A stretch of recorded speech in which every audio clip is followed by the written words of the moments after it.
75 വർഷം പഴക്കമുള്ള പൊട്ടിപ്പൊളിഞ്ഞ കെട്ടിടം പൊളിച്ചു മാറ്റാൻ നടപടിയില്ല. സാമൂഹ്യ വിരുദ്ധരുടെ താവളമായി മാറുന്നുവെന്ന് പരാതി. മറയൂർ പോസ്റ്റ് ഓഫീസ് വക സ്ഥലമാണ് കാട് കയറി നശിക്കുന്നത്.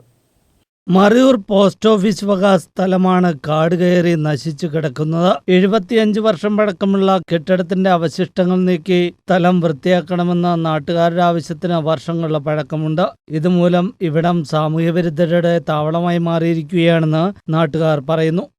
ഇത്രയും സ്ഥലം വെറുതെ കിടക്കുന്നത് ശരിക്കും പറഞ്ഞാൽ ഇതിന് ദേശീയ നഷ്ടം കൂടിയാണ്. അപ്പോൾ അടിയന്തരമായിട്ട് അത് കേന്ദ്ര ഗവൺമെൻറ് ശ്രദ്ധയിൽപ്പെടുത്തി സംയുക്ത തപാൽ വകുപ്പിൻ്റെ പോസ്റ്റ് ഓഫീസിൻ്റെ അവരുമായിട്ട് ബന്ധപ്പെട്ട ഡിപ്പാർട്ട്മെൻറ്റാണിത് കൈകാര്യം ചെയ്യേണ്ടത്. അപ്പോൾ അവർ ഇത് എന്തെങ്കിലുമൊക്കെ ബിൽഡിംഗ് പണിയുകയോ അല്ലെങ്കിൽ ഒന്നുമില്ലെങ്കിൽ ആ പഴയ കെട്ടിടങ്ങൾ പൊളിച്ചു മാറ്റി അവിടെ ശുചിയാക്കിയിട്ടില്ലെങ്കിൽ ഇതിൻ്റെ അകത്ത് ഇഴജന്തുക്കളും അതുപോലെയുള്ള മറ്റ് പല ജന്തുക്കളും ഒക്കെ ഉണ്ട്. അതുപോലെ തന്നെ പല അനാശാസ്യ പ്രവർത്തനങ്ങളും ഇവിടെ നടക്കുന്നതായിട്ടാണ് അറിയാൻ കഴിഞ്ഞിട്ടുള്ളത്. അപ്പോൾ തീർച്ചയായിട്ടും അതിന് അടിയന്തര നടപടി ഉണ്ടാകണം. അതിൻ്റെ ബന്ധപ്പെട്ട ഉദ്യോഗസ്ഥർ. മറയൂർ ടൗണിലെ ബസ് സ്റ്റാൻഡിനോട് ചേർന്ന് കിടക്കുന്ന ഈ സ്ഥലത്തിന് കോടികളുടെ വില മതിപ്പുണ്ട്. ഇടിഞ്ഞു പൊളിഞ്ഞ കെട്ടിടത്തിൽ മദ്യപാനികളും സാമൂഹ്യ വിരുദ്ധരും താവളമാക്കി മാറ്റിക്കഴിഞ്ഞു.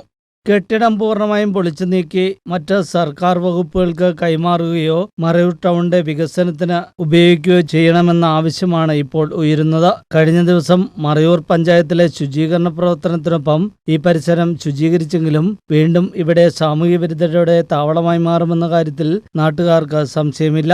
എത്രയും വേഗം കെട്ടിടം പൊളിച്ചു നീക്കി പ്രശ്നപരിഹാരത്തിന് നടപടി സ്വീകരിക്കണമെന്നാണ് നാട്ടുകാർ ആവശ്യപ്പെടുന്നത്.